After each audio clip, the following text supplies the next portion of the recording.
Hey everyone, me again.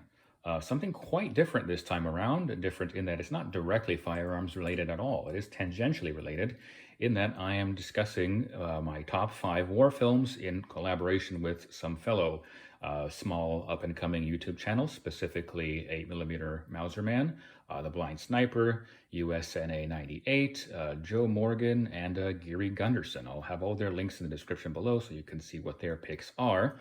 The firearms that you see in front of you are not selected accidentally. These feature prominently in the films that I'm going to discuss. I'm not going to go on at great length about them, but just kind of a quick overview, I suppose. That said, I think that's it for the intro. Let's get rolling. Okay, so my first choice, and by the way, by first I don't mean favorite or least favorite. I'm not going in any particular order. I just kind of picked the top five as they occurred to me. And so, yeah, don't treat this as like I'm saying this is better or worse than any of the others.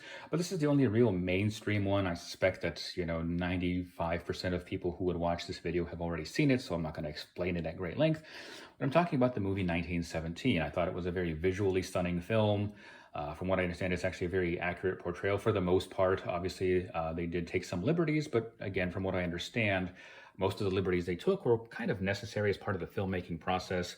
A couple of the bigger channels, I think, have kind of taken it apart and explained what they did well and what they didn't. And I don't think that there are any like particularly compromising flaws. From what I understand, this is not based on a like actual true events as far as like these actual characters existed and they did these things, but things of this nature pretty much as outlined in the film occurred virtually daily probably in that conflict. And so I thought it was offered some very interesting insight to something from which modern people are very far removed. And speaking of insight into World War One, I don't think anything has ever done it better than the next entry on my list, and that is the documentary They Shall Not Grow Old. A documentary, from what I understand, is not cheating according to our collab rules, because I don't know that any parameters were actually laid out. It's not a traditional documentary in that it's basically just beautifully restored footage from World War One. I mean, it's masterfully done, interspersed basically, and then the voiceovers are just taken from interviews of soldiers that were actually there. These were taken, from what I understand, maybe in the 70s or so, so they were still, fairly with it and so forth at the time.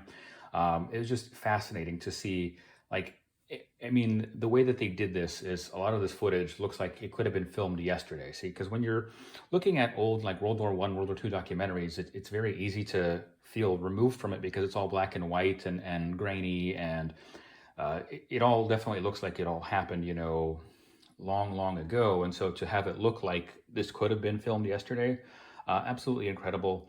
I would say, I know I said I didn't rank these entries, but if I had to rank them, it would actually probably end up being number one. Definitely worth a watch if you haven't seen it already. And for the third entry on my list is the South Korean film Taegukgi. I don't know if I'm pronouncing that correctly. I apologize to any Korean speakers if I did butcher that. But in any case, this film, of course, is about the Korean War. And it's visually, it's an excellent film. The storyline is moving. It really deals with kind of, lives and families that were torn apart.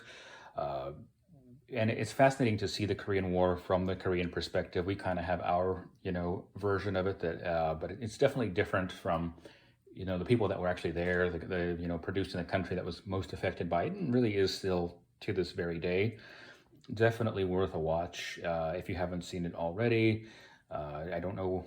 Of course, you will have to watch it with subtitles unless you speak Korean. But again, really, really a very good film. And for the fourth entry, although if I had to, if this had to be a ranked list, this would probably also be a contender for the top spot. And that's the film The Thin Red Line. This came out in 1998. So roughly the same time as, say, Saving Private Ryan. Not exactly, of course, but I feel like it was overshadowed by Saving Private Ryan. Not that there's anything wrong with the latter film, but I think that there's kind of a lot more subtlety, a lot more discussion of kind of the internal war that some of these people faced, and it was a lot more like philosophical and thoughtful. Of course, it was almost 3 hours long as well, which may be off-putting to some people, but just a very interesting film that I think is very underappreciated. Certainly nobody says I got into Surplus because of The Thin Red Line like they would about, say, The Pacific or Band of Brothers or, the aforementioned Saving Private Ryan. I think it's just a truly wonderful film, definitely worth the watch. It's definitely, I guess, what's, stereotypically more of a think piece compared to kind of this shoot 'em up action thriller. But another one definitely worth seeing if you haven't already. I feel like it just does not get enough praise. I almost feel it's almost criminal that it is relatively forgotten today. Wonderful soundtrack to it as well. Just an amazing film. And to close out the list, we have the 1985 film Come and See. This was produced in Belarus, still in the Soviet era, but towards the end of the Soviet era, and so as such, it really wasn't nearly as ideologically driven and propagandistic, and these selfless heroes defending the motherland type of thing that you would expect from a Soviet World War II film. It's a film like this could not have been produced, let's say, in 1965. It is very raw. It is absolutely. It's really more of a horror film than a war film. If anything else, it really kind of illustrates the utter depravity of everything that went on, especially on the Eastern Front. It's a very fascinating film. It's a very, very unsettling. It's definitely not a like a fun one to watch with the family or something like that. But absolutely, it probably will change you. I'll put it that way. Uh, yeah, I'm having a hard time even finding words about it, but it is another one that yeah, if you think you can stomach it, definitely worth watching. Well, that's my list. Sorry that it had to end on a downer. It really wasn't planned that way. This wasn't scripted. Not that my other videos are finely scripted either. But nonetheless, I'm very curious to see what the other participants come up with. Looking forward to it, and thank you for watching, as always.